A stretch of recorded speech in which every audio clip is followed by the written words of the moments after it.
Panorama group, जो सोचता है वो करता है। बिहार में चुनावी साल है, इसलिए वहां पे सियासी बवाल है। हाँ, बस अब बंद होगा। 9 तारीख को प्रदर्शन होगा और किसको कितनी सीटें मिलेंगी, कौन किसका सहयोगी होगा, कौन नेता कहां से जीतेगा, ये खबर तो बिहार में चल रही भैया। सियासी साल है तो तावा पे रोटी पलटने का काम होगा ही। लेकिन झारखंड में क्यों बवाल है? झारखंड में तो बस 6 महीना हुआ ना सरकार बने हुए, मस्त सरकार चल रही है, लेकिन यहाँ क्यों बवाल है? चलिए चर्चा करेंगे उस पर। जोहार, नमस्कार। कौशलेंद्र नाम है मेरा, हाजिर हो गया हूं आपका शो बेबाक लेकर। देखिए, आज का थंबनेल आपने देख लिया होगा, बड़ा खास है। आज फिर बात कर रहा हूं उसी बालक की, उसी युवा विधायक की, जिसने सियासी तवे पर बार बार रोटी बदल पलटने का नौबत ला दिया है। सब लोग परेशान हैं कि आखिर होगा क्या, ये अगले 4.5 साल में कहां होगा जयराम और जयराम के जेल कैंप का ठिकाना। फिलहाल जयराम महतो पूरी तरह से एक एक कहते हैं ना मेडन सभा, सबसे बड़ी सभा। आज तक तो जयराम सियासी सभा करते रहे ना, विधायक बनने के बाद बड़ी सभा करने जा रहे हैं। एक ही राय सांसद हुआ करते थे ना धनबाद के, उनके बाद जयराम एक ऐसे शख्सियत के रूप में निकले जिन्होंने जो अपना प्रतिज्ञा पत्र जारी किया था, जिसको घोषणा पत्र भी कहा था उन्होंने कहा था कि मैं या मेरी पार्टी का कोई भी विधायक जीतेगा वो अपनी सैलरी का 75% जनता को समर्पित कर देगा। और उसी क्रम में कल जयराम एक सम्मान समारोह का आयोजन करने जा रहे हैं नावाडी बोकारो में। सम्मान समारोह की तैयारी हो रही है, प्रतिभा सम्मान समारोह। और ये सम्मान समारोह खास क्यों हो गया? क्योंकि राजभवन के दुलारे बन गए हैं जयराम। हाँ, राज्यपाल महोदय जयराम महतो के पहले कार्यक्रम में, मेडन कार्यक्रम में, जो शुरुआती कार्यक्रम है, उस कार्यक्रम में बतौर मुख्य अतिथि अपनी मौजूदगी दर्ज कराएंगे। कार्यक्रम तो आज ही प्रस्तावित था, लेकिन राज्यपाल महोदय ने 8 तारीख का समय दिया, तो 8 तारीख को कार्यक्रम रखा गया है। कल कार्यक्रम है 11 बजे से बोकारो के नवाडी स्थित विनोद बिहारी महतो स्टेडियम में, और व्यापक तैयारियां हो रही है। तैयारियों के क्रम में आज एसपी, डीसी, एसपी और सारे लोग वहां गए, सारे लोग गए और उन्होंने तैयारियों का जायजा लिया। आपने तस्वीरें देखी होंगी ना, वहां के अजयनाथ झा जो वहां के डीसी हैं और एसपी साहब, सब लोग पहुंचे। क्या तैयारियां हैं, नई तैयारियां हैं। एक्चुअली देखिए, सियासी कार्यक्रम जो होते हैं या इस तरह के जो आयोजन होते हैं जहां गणमान्य का आगमन होता है, वहां तो प्रशासन की मौजूदगी होती है, लेकिन जयराम महतो की पार्टी के लिए ये एक मेडन इवेंट है, सबसे पहला इवेंट, बड़ा इवेंट। जेएलकेएम की सियासी पारी में ये बड़ा इवेंट। बाकी तो जो राजनीति चलती थी, जयराम महतो जब सभाएं करते हैं तो वहां भीड़ होती है, अलग बात है। लेकिन कल जयराम महतो बच्चों को देंगे वो वही जो पुरस्कार देना है। अब हालांकि प्रतिपक्ष है, अब देखिए कैसे खेल बदल रहा है, खेल कैसे पलटता है। एक समय था ना, सुदेश महतो कहते थे मैं जयराम महतो का नाम लूं ये जरूरी है क्या? आजसू सुप्रीमो वो कहते थे मैं जयराम महतो का नाम क्यों लूं, जयराम महतो में ऐसा क्या है? लेकिन अभी ये हालत ये हो गई है कि जयराम महतो कह रहे हैं कि वो तो मेरे बड़े भाई हैं, उनसे कोई मतभेद नहीं है, मतलब क्या मनभेद नहीं है। हाँ, सियासी मतभेद है, चल रहा है, और सियासत अलग है। जयराम का ट्रैक बदल गया, मतलब ये सियासत के खेल में किस तरह से वाणी बदलती है, देखिए किस तरह से सीन बदलता है। अब एनडीए के अनन्य सहयोगी कहे जा रहे अब तक के आजसू सुप्रीमो सुदेश महतो, हालांकि आज का दिन उनके लिए बड़ा अच्छा रहा। उथल पथल में भी होता है ना, कभी कभी थोड़ा अच्छा अच्छा होता है।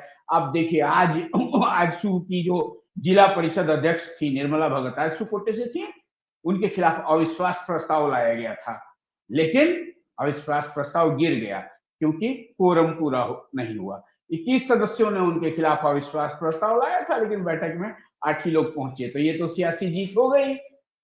आजसू की वो जीप अध्यक्ष वाली जगह बच गई। और इसी बीच आजसू के सुप्रीमो सुदेश महतो के खासम खास रहे हिमांशु कुमार, हिमांशु पाठक भी लोग कहते हैं। हिमांशु कुमार ने गजब ढा दिया है।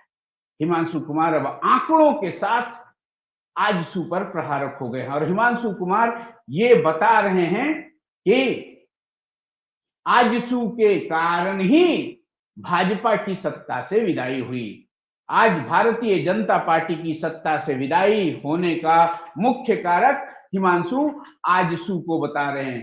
वो कह रहे हैं कि जनमत एनडीए के पक्ष में था, लेकिन आजसू की जिद के चलते आज भारतीय जनता पार्टी को ये सत्ता से बाहर का दिन देखना पड़ रहा है, नहीं तो ऐसा नहीं होता। हिमांशु बजाप्ता लिख रहे हैं सोशल मीडिया पर कि 2014 के विधानसभा चुनाव में प्रदेश बीजेपी के भारी विरोध के बावजूद बीजेपी केंद्रीय नेतृत्व ने आजसू पार्टी को 8 सीटें दे दी थी। तब 2014 के लोकसभा चुनाव में बिना किसी गठबंधन के भाजपा के पक्ष में 39.9% वोट पड़े थे और 56 विधानसभा क्षेत्रों में वह अन्य दलों से आगे थी। वहीं 2014 के विधानसभा चुनाव में भाजपा का वोट घट गया, 31.3% वोट मिले और भाजपा केवल 37 सीटें ही जीत सकी। 72 सीट लड़ने के बाद 37 यानी 81 लड़ती भाजपा तो आंकड़ा कम से कम 41 जरूर होता। यह आकलन हिमांशु पेश करें, वो हिमांशु जो आजसू के लिए कभी सियासी आकलन किया था। आंकड़ों से हिमांशु बता रहे हैं कि उस चुनाव में बीजेपी बिना किसी गठबंधन के पूर्ण बहुमत की सरकार बना सकती थी। आजसू की जरूरत नहीं थी। इस गठबंधन का फायदा, जब उस वक्त जो गठबंधन हुआ उसका फायदा केवल आजसू पार्टी को मिला, भाजपा को नहीं। मतलब भाजपा के लिए आजसू 2014 से ही भारी पड़ने लगी। मतलब आजसू का एनडीए में रहना भाजपा के लिए कभी लाभदायक नहीं हुआ। ये हिमांशु कह रहे हैं, वो हिमांशु जो आजसू के रणनीतिकार थे। हिमांशु यहां तक कहते हैं कि 2014 के लोकसभा चुनाव में आजसू पार्टी के अध्यक्ष समेत सभी प्रत्याशियों की जमानत जब्त होने के बाद भी विधानसभा के चुनाव में सीटें जीतने में सफल रही। मोदी जी के प्रचंड लहर में पार्टी को जीवन दान मिल गया। पार्टी 5 साल सरकार में रही। मतलब आजसू को भाजपा का फायदा हुआ। आजसू वाले बागी भी हुए, अलग भी हुए, लड़ भी गए, तो भी एनडीए को फायदा नहीं हुआ, आजसू को फायदा हुआ। लेकिन लगातार रघुवर दास जी जो उस वक्त मुख्यमंत्री थे के निर्णयों पर आजसू अड़ंगे लगाती रही और सरकार में शामिल भी रही। ये हिमांशु का कहना है। जेवीएम के 6 विधायक जब बीजेपी में शामिल होकर आजसू के साथ शामिल होकर सरकार में शामिल हो गए थे, उसके बाद भी आजसू गठबंधन को सरकार में शामिल रखा रघुवर दास ने, जबकि वो जरूरी नहीं था, जबकि आजसू के लोग लगातार अपनी ही सरकार की खिलाफत कर रहे थे। ये सारी बातें हिमांशु अपने फेसबुक वॉल पे लगातार लिख रहे हैं। आजसू यहां तक लिख रहे हैं कि 2019 में 5 बार की जीती हुई गिरिडीह की सीट जो कि भाजपा की थी, रविंद्र पांडे थे और बाकी लोग लगातार जीत रहे थे, उस सीट को भाजपा ने आजसू को दे दिया। इस बड़े त्याग का भी फायदा भाजपा को नहीं मिला। 2014 में 12 सीट पर जीत दर्ज कराने वाली भाजपा 2019 में 11 पर आ गई। 2024 में तो गठबंधन होते हुए भी 8 पर सिमट गई। मतलब आजसू साथ रहे या आजसू से टकराव रहे, भाजपा को कभी फायदा नहीं हुआ। ये हिमांशु का आकलन। फायदा लगातार केवल आजसू पार्टी को हुआ। हिमांशु बार बार कह रहे हैं कि एनडीए के साथ सटे रहने का फायदा आजसू पार्टी को हुआ। अब तक लोकसभा चुनाव में एक भी सीट पर जमानत नहीं बचाने वाली आजसू पार्टी को एक सीट मिल गई भाजपा के साथ में रहने के चलते। 2024 के विधानसभा चुनाव में भी गठबंधन के बीजेपी का वोट प्रतिशत 33.18% ले पाई। मतलब हिमांशु के मुताबिक विधानसभा चुनाव 2019 में बगैर गठबंधन का वोट प्रतिशत 33.37 था भाजपा का, और 2024 में गठबंधन के बाद वो वोट प्रतिशत घट के 32.18 रह गया। बीजेपी की सीट भी घटकर 21 पहुंच गई। एक और महत्वपूर्ण बात हिमांशु कहते हैं कि आजसू पार्टी बीजेपी में शामिल आजसू पार्टी के बीजेपी में शामिल एकमात्र प्रत्याशी रोशन लाल चौधरी भी बड़कागांव से जीत गए। वहीं आजसू पार्टी 10 सीटों पर लड़कर बमुश्किल 232 वोट के अंतर से मात्र एक सीट मांडू की जीत पाई। अब सोच सकते हैं आप, एक तरफ अच्छी खबर, दूसरी तरफ अपनों के वार। सुदेश कब जवाब देंगे, कब मुंह खोलेंगे हिमांशु के वार पर? और इन सब के बीच में हिमांशु यह भी कह रहे हैं 2019 में आजसू पार्टी की राजनीतिक नैतिकता यही थी कि लोकसभा चुनाव के समय गठबंधन तोड़ के हट जाते, लेकिन उन्होंने ऐसा नहीं किया और अंत समय तक वो भाजपा के साथ बार्गेनिंग करते रहे, और जो लोग उधर से टूटे उनको देकर, मतलब गठबंधन टूटा ना इलेक्शन के एन पहले, तो वहीं बीजेपी चूक गई और वहीं से महागठबंधन की सरकार बन गई। ये सारे वार लगातार, और इन सब के बीच में जयराम महतो अपनी तैयारी में। अब रही बात सरकार की, तो सरकार भी मस्त है, सरकार भी मस्त है। आज मुख्यमंत्री हेमंत सोरेन ने, जहां गुरुजी की तबीयत का इलाज करा रहे थे बाबूजी का, वहीं आज उन्होंने पिछड़ा वर्ग आयोग के अध्यक्ष पद पर जानकी यादव, विधायक जी थे ना वहां से बरकट्ठा से, उनके नियुक्ति को उन्होंने मंजूरी दे दी। और साथ में नरेश वर्मा भी जो हैं वो कांग्रेस वाले, वो भी दोनों कांग्रेस कोटे से ही बना दिया, एक सदस्य रहेंगे। और जानकी यादव जो झामुमो के टिकट से भी लड़े थे ना 2024 में, वो पिछड़ा वर्ग आयोग के अध्यक्ष बन गए। अब इनके बन जाने के बाद अब धीरे धीरे राज्य सरकार आगे बढ़ रही है, कोर्ट में भी मामला चल ही रहा ना, नगर निकाय चुनाव वगैरह सब निपटेगा, मतलब सरकार चल रही है। लेकिन एनडीए खेमे में तैयारी हो रही है 2019। अब इन सब के बीच में जयराम की जो उपलब्धियां, जिनकी मैं चर्चा करता हूं, जयराम के साथ जो जनाधार जुड़ रहा है, जयराम जिस तरह से आजसू के लिए प्रहारक हो रहे हैं, और जहां जो आजसू पहले जयराम की बात नहीं करती थी, सुप्रीमो बात नहीं करते थे, वह सोशल मीडिया पर भी जयराम के खिलाफ आजसू के लोग बयानबाजी कर रहे हैं कि जो जो चीजें सुदेश महतो करते थे उसकी नकल कर रहे हैं, कोई नई बात नहीं कर रहे हैं। लेकिन जो लिस्ट जारी हुआ है उस लिस्ट के मुताबिक ये जो जयराम का जो आयोजन है, जहां तक मेरी जानकारी है, एक नया तरह का प्रयोग है, और ये बहुत बड़ी लकीर होगी, सियासी लकीर होगी, इसमें कोई दो मत नहीं है।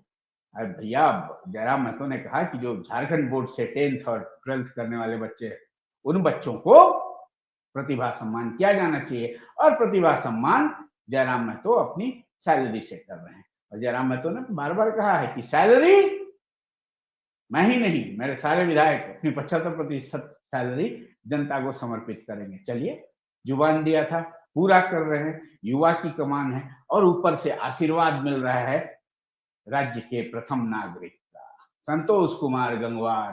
राजभवन में भी आपने जेएलकेएम सुप्रीमो को बार बार देखा होगा, आपने जेएलकेएम सुप्रीमो को वहां कोयलांचल यूनिवर्सिटी में भी देखा, किस तरह से उन्होंने जयराम महतो पर प्यार लुटाया, और ये प्यार ही है गवर्नर साहब का कि कल वहां वो दिखेंगे। देखिए, राजभवन का भी किसी के प्रति प्यार लुटाना कुछ न कुछ सियासी संकेत तो देता है। अब उसी सियासी संकेत के मद्देनजर आज हमने बात करी इसकी, वही जो थंबनेल है। अब भैया आप भी सोचिए, क्या जयराम की जेएलकेएम को मिलेगा एनडीए सहयोगी का रोल? हालांकि जयराम महतो के लोग कह रहे हैं ना कि ना, मतलब अगली बार जयराम की सरकार, लेकिन सियासत है भैया, जोड़ तो जरूरत तो है। इसका मतलब कहीं ना कहीं अब एनडीए खेमा भी जयराम महतो और जयराम महतो के साथ जुड़े जनाधार को मैं राजभवन को नहीं राजनीति में खींच रहा हूँ, राज्यपाल का अपना स्वविवेक है, वो पसंद कर रहे हैं युवा विधायक को, वो जा रहे हैं कार्यक्रम में और प्रशंसा भी करते रहते हैं। और लगातार आप देखते ही होंगे ना, लगातार मुलाकातें होती रहती हैं, बातें होती रहती हैं। तो इन मुलाकातों का, बातों का, राजभवन के सियासी गुफ्तगू का सियासत में बहुत असर पड़ता है। और अब दिल्ली दरबार से आजसू के ताल्लुकात क्या हैं? कल तक सिल्ली से लेकर दिल्ली तक आजसू की गाड़ी के मतलब क्या कहिएगा, वो सहयोगी ड्राइवर रहे। ड्राइवर तो सुदेश महतो ही थे ना, लेकिन साथ में थे ना भाई, अब ये हिमांशु, हाँ, भूपेंद्र यादव हों या बाकी लोग हों, भाजपा के लोग हों, जिसके साथ क्या संपर्क बनाना, क्या करना, सियासी गोटी लाल कराना। अब वही जो है बार बार आंसू की गोटी काट रहे हैं।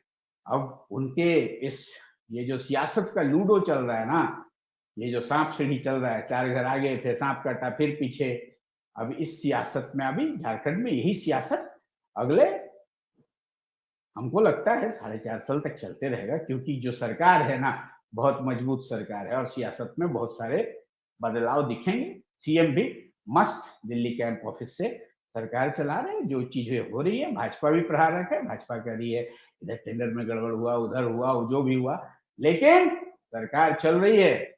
और भविष्य की सरकार के लिए आवश्यक जो 3 क्रम है वो भी जारी है। अब ऐसे में अपनों के मारे हुए आजसू के लोग आजसू की नैया कैसे बचाएंगे डूबने से? नैया तो हालांकि बहुत हद तक डूब ही गई है सियासी तौर पर। अब सुप्रीमो 0 से शुरुआत किए हुए हैं, लेकिन प्रहारक बाहर से ज्यादा, जिन्होंने वोट काटा काटा, अब अंदर की बातें सार्वजनिक मंच पर लाकर उनके अपने लोग ही रख दे रहे हैं। तब ऐसे में आगे आजसू एनडीए की सहयोगी बनी रह पाएगी, या फिर नए कप्तान जो बने हैं ना, कौन, जयराम महतो, उनके साथ एनडीए की निकटता होगी? क्या होगा, नहीं होगा, अभी कुछ भी कहना जल्दबाजी होगी। लेकिन फिलहाल जयराम महतो पर राजभवन का लाड़ उमड़ रहा है और कल का आयोजन जयराम महतो की सियासी यात्रा में एक मील का पत्थर साबित होगा। चलिए, जो भी होगा सब पर नजर बनाए रखेंगे, आपको बताते रहेंगे सरकार कैसे चल रही है, सियासत कैसे चल रही है। और आप बस न्यूज हाट को देखते रहिए और न्यूज हाट झारखंड को भी सब्सक्राइब कीजिए। न्यूज हाट झारखंड आपका एक नया चैनल भी अब है।